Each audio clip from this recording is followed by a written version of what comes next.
বিধানসভাতেও কেন্দ্রের বিরুদ্ধে বঞ্চনা প্রসঙ্গ। স্কুল শিক্ষা ক্ষেত্রে বঞ্চনার অভিযোগ সরব শিক্ষামন্ত্রী। সর্বশিক্ষা মিশনে বর্তমান আর্থিক বর্ষে টাকা দেয়নি কেন্দ্র, সর্বশিক্ষা মিশনে টাকা দেয়নি এমনই বক্তব্য সরব হয়েছেন ব্রাত্য বসু। আমরা আরো বিস্তারিত বিষয়ে জানবো। টেলিফোন লাইনে রয়েছেন শ্রেয়সী গঙ্গোপাধ্যায় প্রতিনিধি আমাদের সঙ্গে। শ্রেয়সী, আর কি বলেছেন শিক্ষামন্ত্রী এই বঞ্চনা প্রসঙ্গে?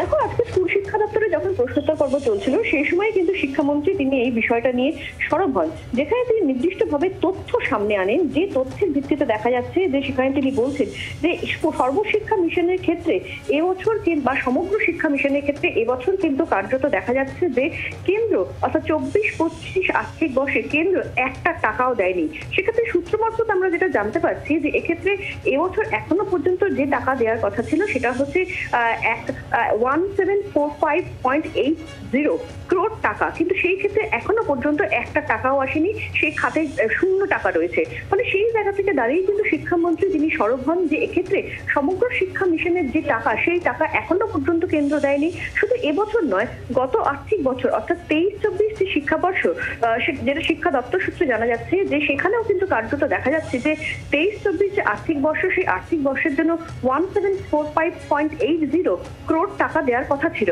কিন্তু সেই জায়গাতে অ্যাকচুয়ালি এসেছে 311.29 crore টাকা। ফলে কার্যত দেখা যাচ্ছে যে প্রত্যেকবারই গত 2 বছর ধরে অর্থাৎ 22-23 এবং 23-24 আর্থিক বর্ষে যে পরিমাণ টাকা দেওয়ার কথা ছিল তার থেকে অনেক কম টাকা পাঠিয়েছে কেন্দ্র। শুধু তাই নয়, এবছর এখনো পর্যন্ত কোনো টাকাই দেয়নি। ফলে এই মুহূর্তে কিন্তু এই সমগ্র শিক্ষা মিশনের ক্ষেত্রে কার্যত দেখা যাচ্ছে যে মোট ডেফিসিয়েন্সি পরিমাণ 3288 অর্থাৎ 3268.23 কোটি টাকা। ফলে সেই জায়গা থেকে দাঁড়িয়ে কিন্তু সমগ্র শিক্ষা মিশনের ক্ষেত্রে কেন্দ্র আর্থিকভাবে বঞ্চনা করছে, সেই বিষয় নিয়ে সরব হয়েছেন শিক্ষামন্ত্রী। বাংলার আওয়াজ, বাঙালির আবেগ, জি 24 ঘন্টা।